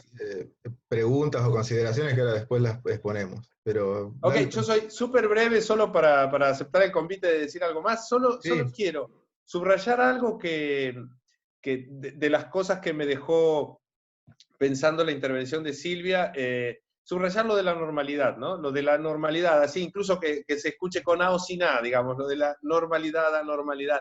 Me parece que ahí hay una trampa súper instigadora para nuestras prácticas intelectuales y políticas, ¿no? Y súper, digo, ahí hay una trampa que hay que, con la que hay que vérselas, ¿no? Estamos todo el tiempo, digo, y no se resuelve simplemente echando por la borda la normalidad y suponiendo que nosotros que siempre somos tan lúcidos vamos a poder entonces reclamar y proyectar una anormalidad mejor que la normalidad terrible de la que venimos. Sino que hay en la normalidad y anormalidad se anuda mucho de lo que el COVID y la crisis sanitaria está motorizando políticamente, digamos. En lo que la gente pide cuando pide volver a la normalidad, hay un mundo diverso y desnivelado, y las intervenciones de los medios hegemónicos y de algunos operadores políticos en ese pedido de vuelta a la normalidad nos tendría que mantener alertas, ¿no? Despiertos. Digo, uno solo subrayar eso que Silvia levantó de la normalidad. Y lo otro que me parece que quizá no quedó enunciado, creo, con toda claridad, pero estuvo todo el tiempo presente en las intervenciones, particularmente en las de Alejandro y Silvia, que son las que escuché, no sé si en las mías, que es la cuestión de los saberes. También en la cuestión de Franco, en las presentaciones que hicieron Franco y Lía, la cuestión de las ciencias sociales y las otras ciencias, la cuestión de dónde tenemos cierto entrenamiento en el campo de la comunicación cultura, en el campo de los estudios culturales, para hacer del conocimiento y de la intervención del conocimiento algo diferente a lo que las ciencias positivas han pretendido, etc. Y creo que ahí hay algo que está también en juego con el COVID-19, algo respecto de los saberes, de la ciencia, de los lugares de disputa en torno a los saberes, ¿no? ¿Qué saberes? ¿No? La biología, el saber de los números, los datos, los cuadritos, las estadísticas, las mediciones de camas y muertos, el saber de la biología, que en el caso de un biólogo, de un epidemiólogo como el que citaba Alejandro, tampoco va a deconstruir la propia biología como construcción de operaciones de conocimiento, digamos, ¿no? Entonces, la biología, otra vez pretendiéndose un saber eventualmente indiscutido. Las discusiones desde las ciencias sociales se corren porque los epidemiólogos vienen y nos dicen cómo hay que hacer la vida, que es como, ¿no? La modalidad enunciativa que les enseñan a los médicos en la primera materia, en la introducción, les dicen, bueno, primero, prescripción. Deben tener una materia que se llama prescripción 1, prescripción 2, debe ser así, ¿no? Entonces, el lenguaje prescriptivo aparece rápidamente en ciertos saberes autorizados, otros se corren. Esto por un lado, y por otro, locos con pistola, como Trump o Bolsonaro, que entonces directamente dicen, no murieron de coronavirus, no mueren porque nos caen maldiciones comunistas, ese tipo. Y esto que tampoco lo dispara la pandemia, sino que es previo, toda una discusión acerca de los saberes científicos, y de ahí hasta el terraplanismo, estos tipos entran a tallar también, tipos como Trump, etc. Está en discusión el estatuto de los saberes. Y creo que nosotros, digo, por eso decía lo del campo de la comunicación cultural, los estudios culturales, tenemos cierta cintura para meternos en esa discusión. Parece que hay que hacerlo también. bien.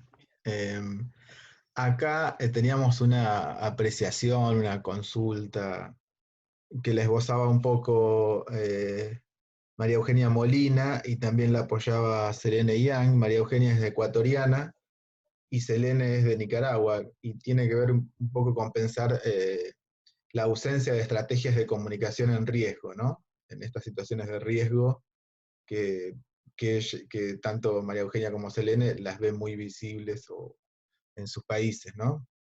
Que es un poco también, lo podemos ampliar a la realidad de toda Latinoamérica, ¿no?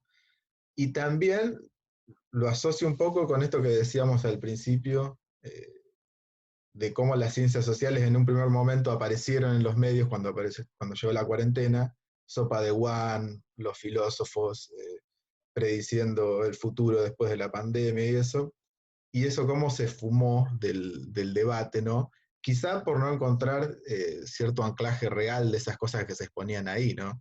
Entonces quedó ese lugar de las ciencias sociales y de la filosofía como un lugar, están pensando en un futuro que, no sé, como esto que decía Alejandro, no sabemos qué viene después, ¿no?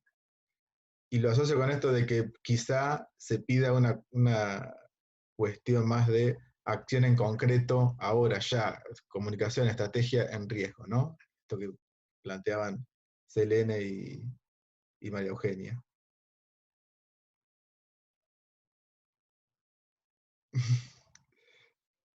Hay una pregunta también, perdón, tomo la pregunta que está en el chat y después me gustaría intervenir con algunos comentarios que me surgen de la escucha, que es de Patricia, que dice, ¿por qué se habla, que tiene que ver con esto que decía Franco, y esa lectura que circuló, creo, en la totalidad de nuestras lecturas, esto de la sopa de Guam, y las tensiones y las no tensiones con ese texto, ¿no? Nosotros particularmente discutimos mucho con lo que se planteaba en ese texto, que no es momento para ampliarlo ahora, pero en su gran mayoría no, epistemológicamente, como dice Silvia, no consideramos que sea la línea a seguir en términos de lo que las ciencias sociales deben decir. Pero Patricia Benítez pregunta en realidad por qué se habla de un después de la pandemia y una mayor consecuencia sintomática, y cómo eso daría lugar a una sociedad mejor, digamos. ¿Por qué se habla de que después de la pandemia va a haber una sociedad mejor en todo el mundo? No sé si es posible responder esa pregunta, pero quizás haya un halo de esperanza en términos de poder problematizar y pensarnos nuevamente.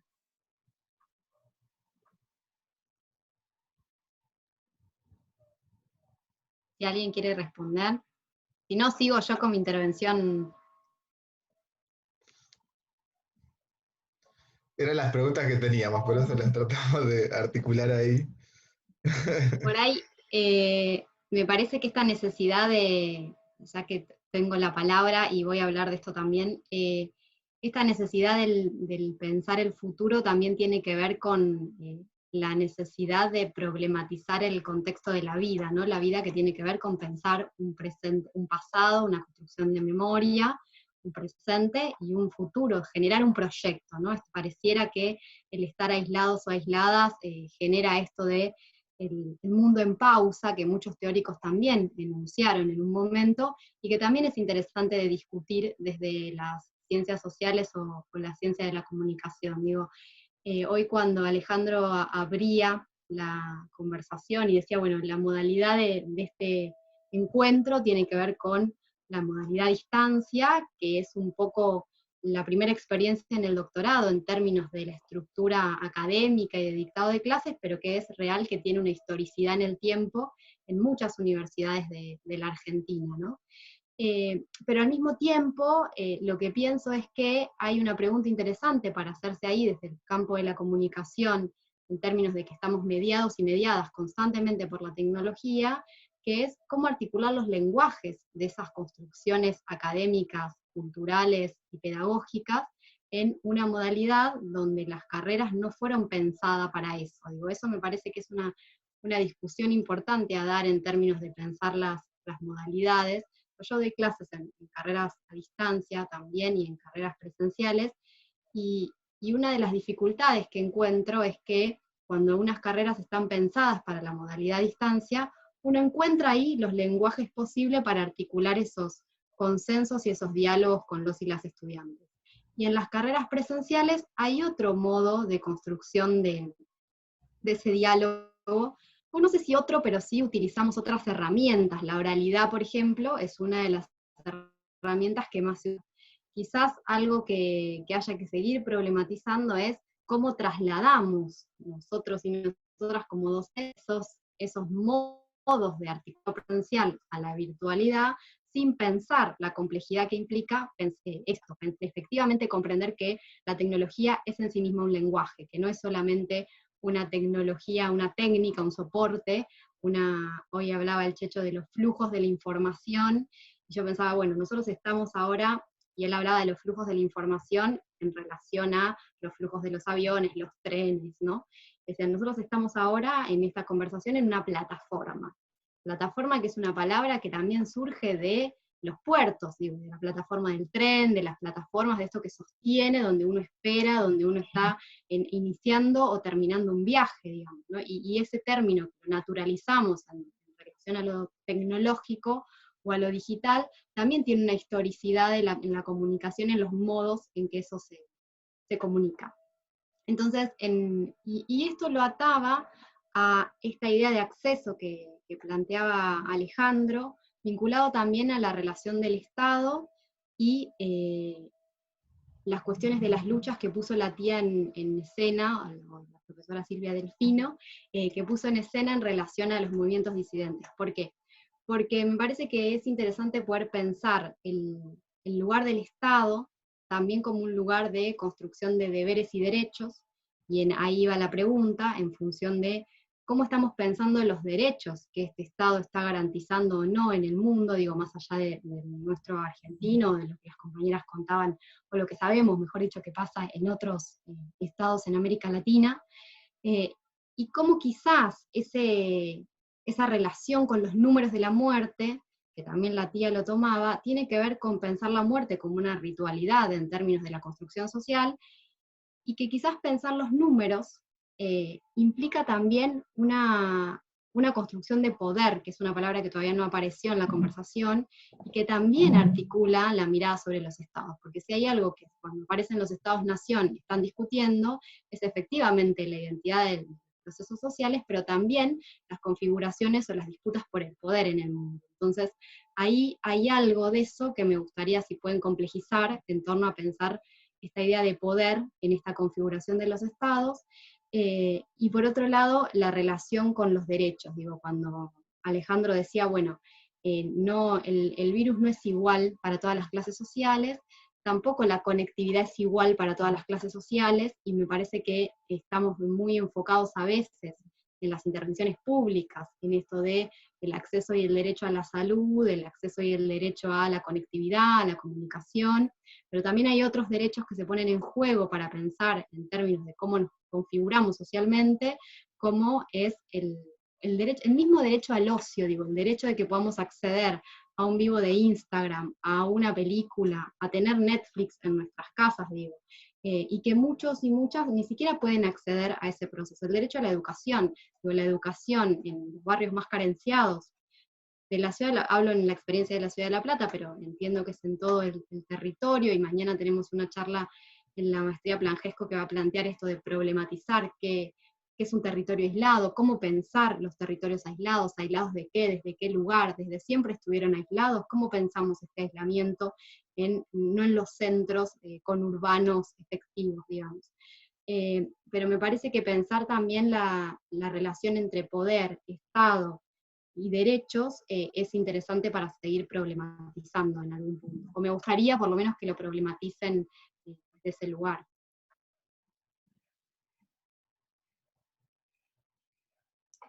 Bueno, tomo muy brevemente entonces la pregunta y veo si puedo también incluir la pregunta anterior que nos recordó Franco respecto de cuál es el vínculo entre producción de investigaciones, revisión del carácter histórico de las categorías con las que trabajamos y la especificación de las condiciones en que esa investigación se produce con una futuridad que pertenece tanto al proyecto filosófico de la modernidad, ¿no es cierto? Las feministas justamente han indicado muchísimo cómo la modernidad, al establecer un límite respecto de los modos de conocimiento desde el punto de vista de la racionalidad y la reorganización de las emociones, justamente condenaron a todas las formas de presagio o de imaginación de nuevas sociedades o nuevas comunidades posibles, directamente a la brujería, u hoy a las formas en que la economía política y la administración y gestión de lo económico presupone como escenarios posibles que puedo anticipar para luego manejar, ¿no es cierto? La palabra que pone la compañera sobre la futuridad es central, porque además está presente en todos estos debates, que de hecho quería aclarar que hace un par de semanas publicó un ministerio del Estado actual una nueva publicación que se llama Después del coronavirus, o algo por el estilo, donde hay cerca de 70 investigadores e investigadoras que participan. Pero para concretar, en realidad el problema de la futuridad es un problema del modo de producción de conocimiento, tal como se formula desde el punto de vista de la objetividad, la neutralidad y la imparcialidad, ¿no es cierto? Poder diseñar un futuro calculable, matematizable, pero también previsible, es algo que la teoría crítica de Frankfurt ha dicho históricamente respecto de cómo se constituye el proyecto filosófico del capitalismo y luego la posibilidad de la planificación de un genocidio. Esto por un lado. Pero por otro lado hay algo que yo no mencioné, que es propio de la forma de organización, tanto del feminismo, los movimientos de mujeres, como de los movimientos LGBT, que es tener como parte de sus objetivos una transformación de las condiciones de existencia que necesariamente producen imaginaciones, horizontes o modos de transformación. Esto que es muy obvio desde el punto de vista del marxismo, por ejemplo, nosotros hoy lo podemos apreciar en las formas de solidaridad que estas organizaciones están sosteniendo, porque efectivamente, y muchos y muchas hemos participado de estas campañas, porque efectivamente están sosteniendo a muchísimas personas que, algunas por ejemplo indocumentadas, a las que el Estado no puede llegar precisamente por su condición de total marginalidad, por ejemplo, ¿no? De total marginación. Pero entonces ahí aparece la siguiente pregunta fundamental que hacía, que tiene que ver también con nuestra maestría en comunicación y derechos humanos, que es una distinción que el Estado contemporáneo retoma de los debates, nuestro Estado actual retoma de los debates a partir del año 2003, 2004 hasta el 2015, que es la distinción entre el acceso y el ejercicio de los derechos, ¿no es cierto? Justamente los movimientos LGBT ocuparon esa década, acabamos de cumplir 8 años de la ley de identidad de género y 10 años de la ley de matrimonio igualitario, pero esos colectivos saben que esa lucha no ha terminado precisamente porque la ley garantiza en su texto algunos derechos que luego distintos estados, provinciales, de ciudades o incluso zonas del Estado federal niegan desde sus prácticas, como zona de la justicia, zonas del sistema de salud, etcétera, etcétera. Por lo tanto, tu pregunta respecto del acceso en los términos contemporáneos debería reproducir o remontar a aquella pregunta por la diferencia entre el acceso y el ejercicio, pero también hacer esto que propone Checho de este relevamiento que tenemos que hacer permanentemente de cuáles son esas prácticas alternativas. Todos los programas que yo conozco a nivel nacional de educación en cárceles están trabajando en términos de subsistencia de las personas que participan de ellos, las personas liberadas, las personas detenidas, los familiares, las familias, por ejemplo, ¿no es cierto? Es decir, esa acción solidaria que va a dejar una marca en nuestros programas de educación en cárcel, en el modo en que habitamos las aulas, tanto en los penales como en nuestras facultades o escuelas, pero ahí está la interpelación tan interesante que nos hace Checho, ¿no? Que es, hay que empezar ya a poner en estado público esas prácticas, no solo como prácticas de subsistencia, ¿no es cierto? Que es el reclamo también que hacía Alejandro, ¿no es cierto? El acceso no puede ser solo una subsistencia en términos de una supuesta filantropía, sino que además tiene que ser un cambio del modo en que esas personas, esos grupos, esos colectivos, esas formas de organización son percibidas y concebidas como parte de una cultura política en común, justamente. Este es el desafío en el que estamos hoy. Bien. Si quieren, podemos tener alguna pregunta más y no se responde quien se sienta con ganas de responder. Había un par de preguntas en relación a qué hacer con nuestras investigaciones en este contexto, si van a cambiar, cómo deberían cambiar, no sé, se pueden ir por el lugar que quieran ahí, pero la pregunta era más o menos esa: ¿qué sucede en este contexto con las investigaciones sociales?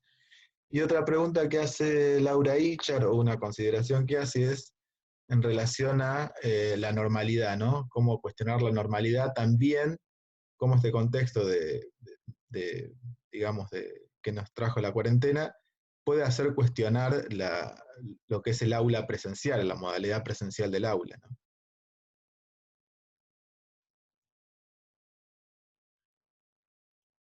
O sea, la normalidad del aula presencial. No sé quién. A ver, 12, a ver, alguna cosa que se pueda agregar. El vaticinio es todo un problema que estamos viviendo en estos días y que se le puede atribuir en parte una cierta función supletoria de la angustia que existe, porque es difícil, uno podría decir, comunicar la incertidumbre. ¿Cómo se comunica la incertidumbre? Ese podría ser un problema, ¿no? Es más fácil, uno podría decir, comunicar el futuro, decir el futuro va a ser de tal o cual manera.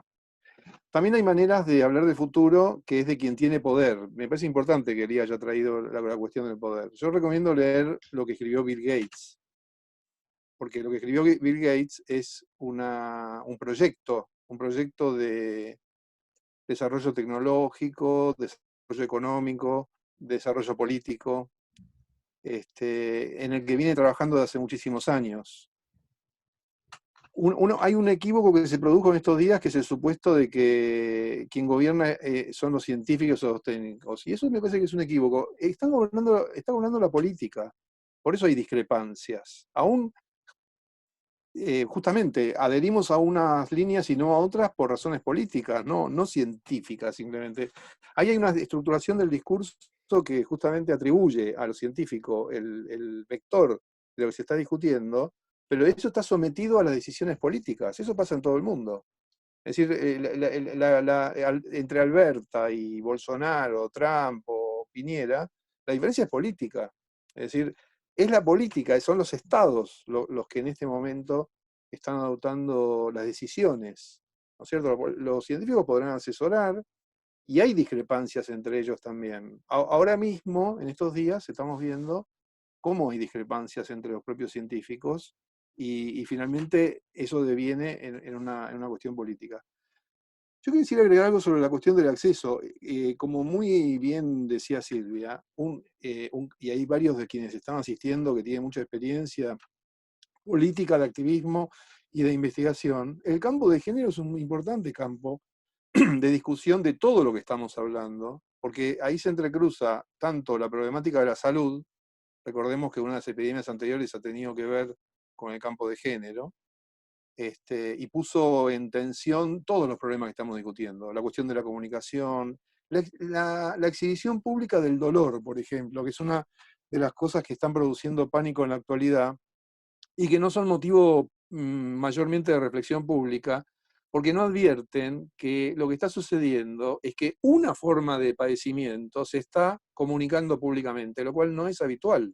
No es habitual que públicamente la gente cuente en detalle lo que le pasó en una enfermedad cualquiera.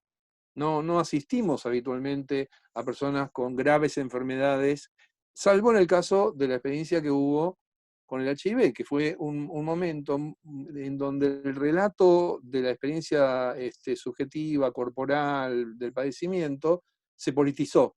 Tuvo un papel político y estético muy significativo, ¿cierto? Ahora esto está ocurriendo de una manera muy diferente, porque funciona solo como terror. En aquel momento había una discusión entre la politicidad y el pánico, porque había también agencias del pánico, pero ahora ha prevalecido la agencia del pánico. Es decir, producir un terror a través de relatos de padecimiento. Ahora, yo quiero terminar con la cuestión del acceso, porque el poder en las épocas tecnológicas está fuertemente vinculado con la cuestión del acceso, en el sentido de que es una palabra muy problemática, acceso. Acceso supone una promesa, no algo que de hecho se da como tal, o que se pueda garantizar y que esté realizado. Cuando una secretaría se llama de acceso, lo que está definiendo no es una descripción, ni midiendo un fenómeno, sino estableciendo una política. Sabemos, todos conocemos bien, que cuando se habla de acceso, hay parte de la sociedad a la que hay que ir a buscarla, porque no tiene los recursos, ni siquiera cuando el Estado o las instituciones han creado toda una serie de condiciones nuevas que hacen posible ese acceso. Eso lo sabemos con la educación, lo hemos visto con la alfabetización, ocurre con las vacunas, ocurre con múltiples fenómenos, ocurre cuando se hacen planes de distinto tipo de asistencia o de educación o de subsidios, ¿no es cierto? Hay que ir a buscar a una parte de la sociedad y eso es para nosotros un problema decisivo en un momento como este, donde lo que prevalece en la esfera pública no es hablar de eso, es hablar de los sectores favorecidos, que dan por naturalizadas sus condiciones de existencia, que son urbanas, que son de bienestar, y que son de acceso, ¿no es cierto? Es decir, tener una obra social, privada o sindical, es una forma de acceso que, como sabemos, cada vez ha estado más limitada para una parte muy importante de la población. O tener obras sociales que están desfavorecidas.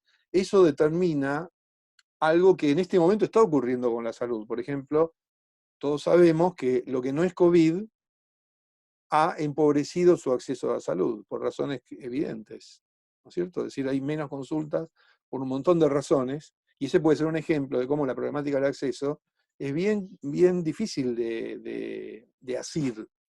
Entonces, si lo relacionamos con la política y con el poder, ahí tenemos una distinción. Es decir, la derecha, ¿cómo opera la derecha? ¿Por qué le gusta tanto la metáfora de la guerra? ¿Por qué habla tanto de la guerra? Incluso a veces se nos pegan esas metáforas, lo cual es un error. La categoría de la guerra por parte de la derecha lo que implica es que hay una parte de la población sacrificable.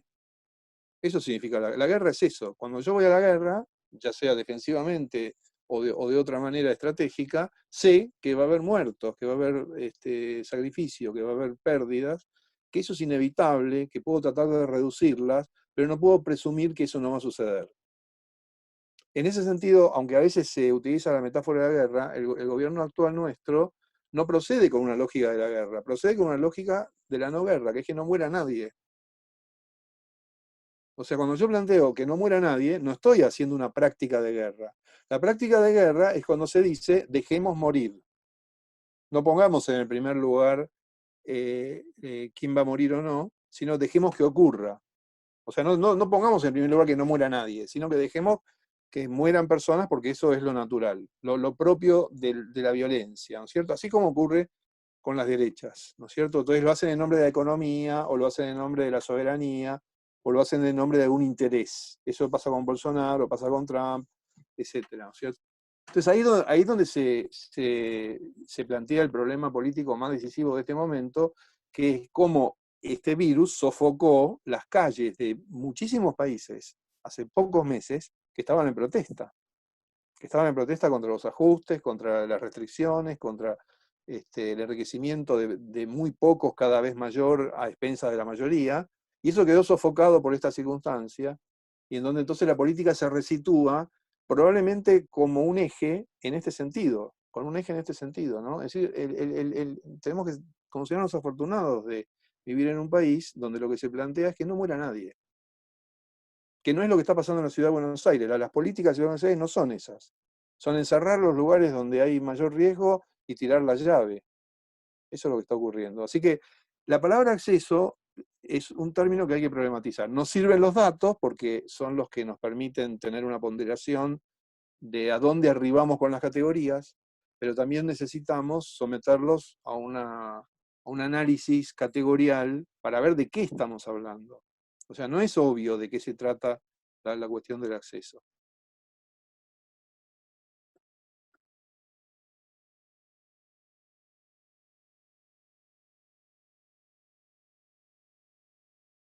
Fran, no te escuchamos porque tenés el micrófono muteado. Perdón. Hay una pregunta de Glenn que tiene que ver con cómo trasladar la nueva centralidad desde el Estado en relación a la circulación discursiva del miedo y la proliferación de las llamadas fake news. Glenn Potolsky pregunta esto. ¿La repito, quieren? Dale, por favor. ¿Cómo trasladar la nueva centralidad del Estado en relación a la circulación discursiva del miedo y la proliferación de las llamadas fake news?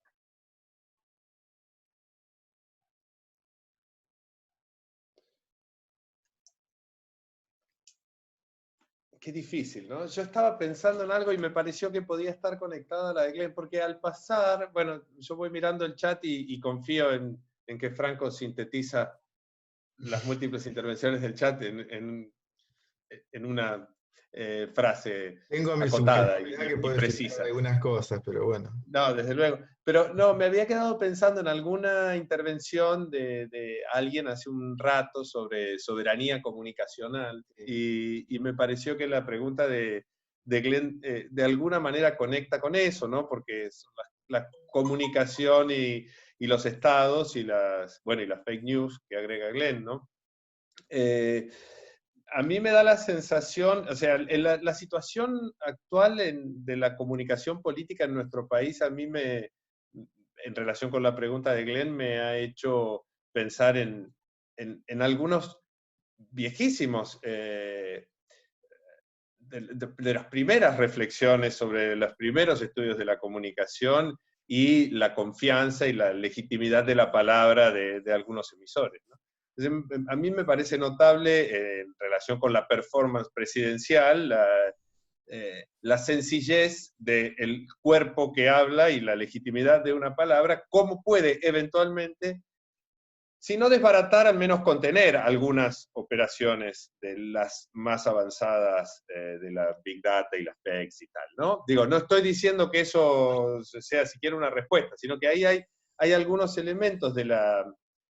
y digo lo del cuerpo y la palabra, también pensando en algunas reflexiones viejas de Raymond Williams a propósito de cómo algunas formas comunicacionales previas a la escritura, pero que perviven en las formas de los géneros populares y en los dispositivos electrónicos, reponen algo del orden de la confianza, de la creencia, etc., que hay que tener presentes también a la hora de hablar de las grandes construcciones presuntamente recientes de las mentiras en la noticia, ¿no? Bueno, eso yo lo tendría presente como posibilidad de encontrar ahí algunos hilos, algunas puntas de hilo, ¿no? Pero digo, me parece que se conectaba también con la pregunta sobre la soberanía comunicacional y esa que me había hecho, me había interpelado al leer el conjunto de intervenciones, un poco por lo mismo que yo había hecho al poner la mirada sobre los estados-nación. Lo que me estaba haciendo pensar es que también es un concepto muy riesgoso, ¿no? El de la soberanía. Yo no sé exactamente por dónde, creo que era una compañera que hizo la intervención sobre la soberanía comunicacional, lo estaba pensando, pero probablemente se esté pensando en formas de post no anticoloniales, ¿no? Digamos, de practicar la comunicación e intervenir en el espacio público. Si es eso, yo creo que es más productivo pensarlo precisamente así. Digamos, resumámoslo con la más vieja, que es la que sigue siendo más clara. Anticoloniales. Bueno, prácticas anticoloniales, me animo más a pensar las prácticas comunicacionales anticoloniales que la soberanía comunicacional. Parte porque la soberanía sigue muy atada a los resortes del poder, para volver a la intervención de Elía, digamos, y en estos momentos también hay reversiones de las prácticas soberanas de los estados que habría que seguir mirando con mucho cuidado. Particularmente, no sé si por mi limitación bibliográfica o porque ahí se están produciendo cosas, pero yo he estado leyendo a algunos canadienses a propósito de soberanía, trabajos recientes, que lo que hacen es llamar la atención sobre el ejercicio de la soberanía en los cuerpos, si quieren, para decirlo entre nosotros, pero básicamente ellos, juristas y cientistas políticos, están pensando más en cómo se está enfatizando la soberanía que recorta sobre la población y no la soberanía que recorta sobre el territorio, ¿no? Y cómo eso está teniendo una actualización particular en los últimos años, las últimas décadas, ¿no? La soberanía de los estados se ejerce más sobre las personas que sobre los territorios, o se ejerce de maneras que pretenden ser, si no novedosas, por lo menos más eficaces para los estados, ¿no? Y entonces digo, como la soberanía tiene esas formas, esos vericuetos o esos pliegues, y como en el ejercicio de la soberanía siempre hay poderes de peso, entonces yo seguiría pensando más desde el lado de los movimientos de base, de los movimientos sociales, alternativos, etcétera, en la clave anticolonial, digamos. Me parece que es más fácil pensar así que pensar la soberanía. La soberanía siempre conecta con los aparatos institucionales, y eso me parece que puede jugarnos una mala pasada, ¿no? Eventualmente.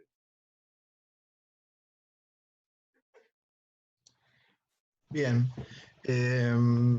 Si hay una pregunta más, podemos, si alguien tiene alguna pregunta más. Ale, ¿querías decir algo? Sí, Perdón. solo que una observación empírica, digamos. En este momento se ve qué falaz que era el ataque que se hacía contra las llamadas cadenas, que respondían a la necesidad que tiene un gobierno en tensión con intereses comunicacionales corporativos de producir una comunicación propia. Porque ahora también hay una comunicación propia y el problema no es tan diferente. Y no se lo ataca por múltiples razones que demuestran que los ataques no tienen que ver con el hecho de que el gobierno se comunique directamente, sino con cómo se lo evalúa desde el punto de vista político o ideológico. Entonces, la filmina, el chiste de la filmina, el meme de la filmina, ¿no es cierto? El didactismo de Alberta, ¿no?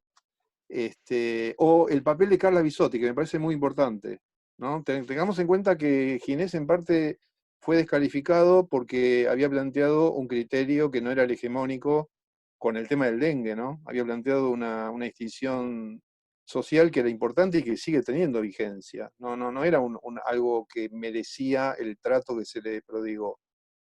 Pero la cuestión es que lo que hay que analizar en parte, como parte de una respuesta a lo que pregunta Glenn, es cómo la estatalidad y la politicidad encuentra un camino comunicacional por necesidad, que es centralizar la información, ¿no es cierto? Es decir, que no es solo la fake news lo que se encuentra del otro lado, sino también toda la dimensión política de la comunicación que hace que un gobierno tenga que tener comunicación directa y que la comunicación directa tenga un papel decisivo.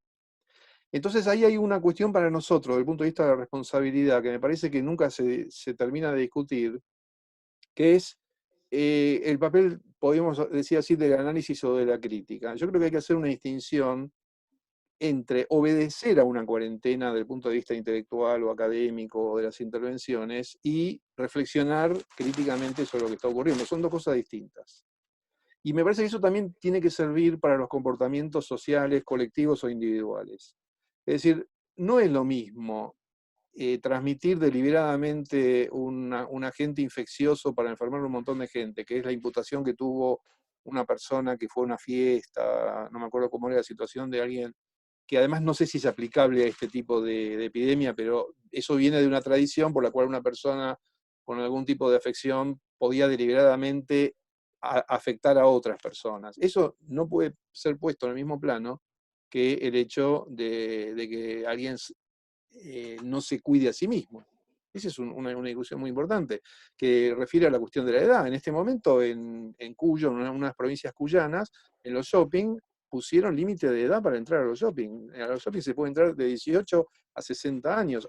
Esta es otra discusión que no la habíamos mencionado, pero que también estuvo en estos días, que es la cuestión de cuidar forzosamente a las personas según un criterio categorial que en definitiva es arbitrario, ¿no?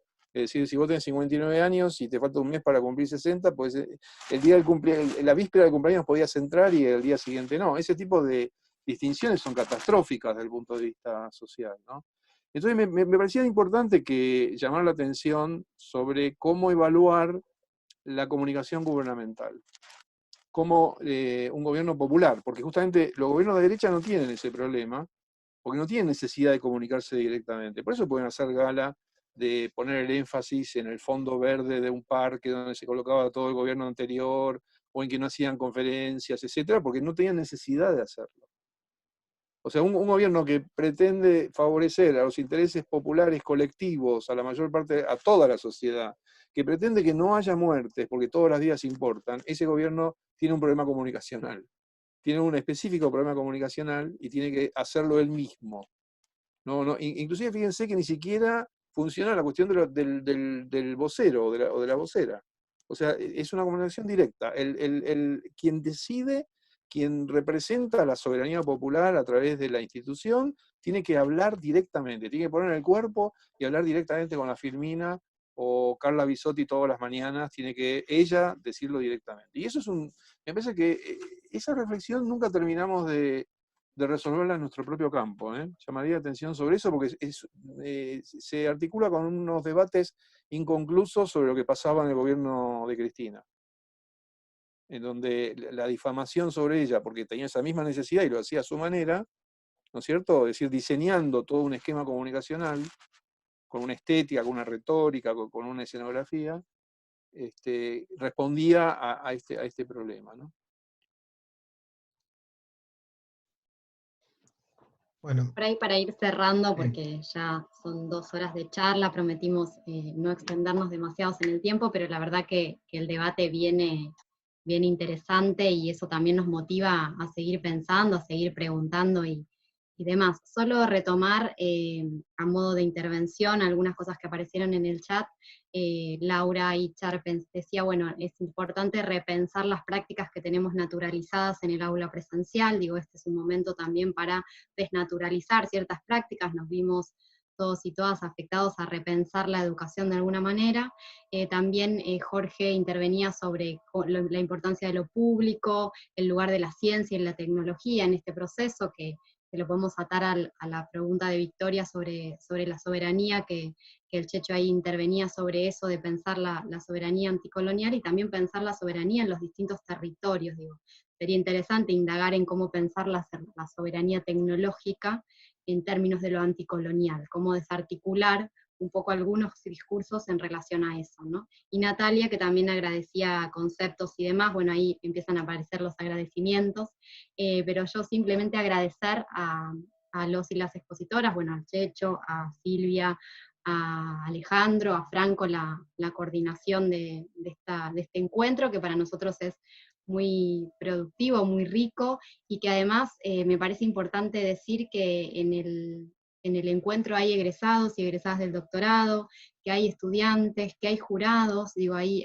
veía que Alejandra Vargas agradecía que es jurado del doctorado, Beatriz Escudero, que también es egresada del doctorado de otros espacios del territorio nacional, no son de acá del centro de Buenos Aires, y me parece que esto tiene también ese valor. También la vi a Nancy Díaz Larrañaga, que es secretaria de posgrado en Quilmes, que también es interesante que nos esté acompañando y es docente en nuestros posgrados.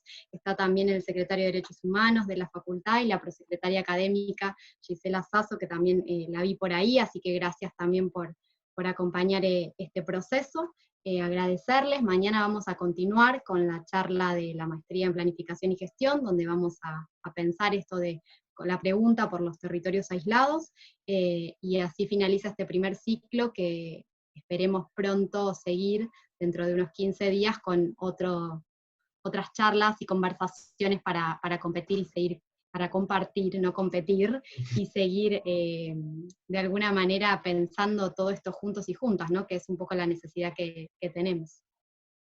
No sé si Sergio, Silvia o Alejandro quieren decir algo.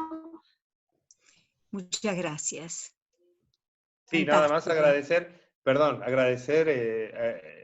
la convocatoria, haber compartido la mesa otra vez con Silvia y Alejandro, que hace mucho que no nos veíamos, y con todos, nada más, la verdad fue un gusto, y muchas gracias por los conceptos que están ahora dejando en el chat, que hacen sentir muy bien, y además reponen algo de esa cercanía que esta plataforma no tiene, y leerlos, leerles a todos ayuda y hace llegar el afecto. Así que nada, sigamos pensando. Gracias. Bueno, me sumo a lo que dicen las compañeras y los compañeros de agradecimiento y de felicidad por toda esta reunión que hemos tenido, y convoco a la imaginación de todas y de todos a hacer a soñar con el aplauso que tendríamos en este momento en un aula y que todos escucharíamos, y bueno, y hacer lo que sea virtualmente, ¿no? Alguna forma supletoria de esos cuerpos que se manifiestan de ese modo. Gracias. Gracias, y va a estar grabada, así que después la vamos a compartir también para volver a escuchar y para compartir con los que no pudieron estar hoy en la charla.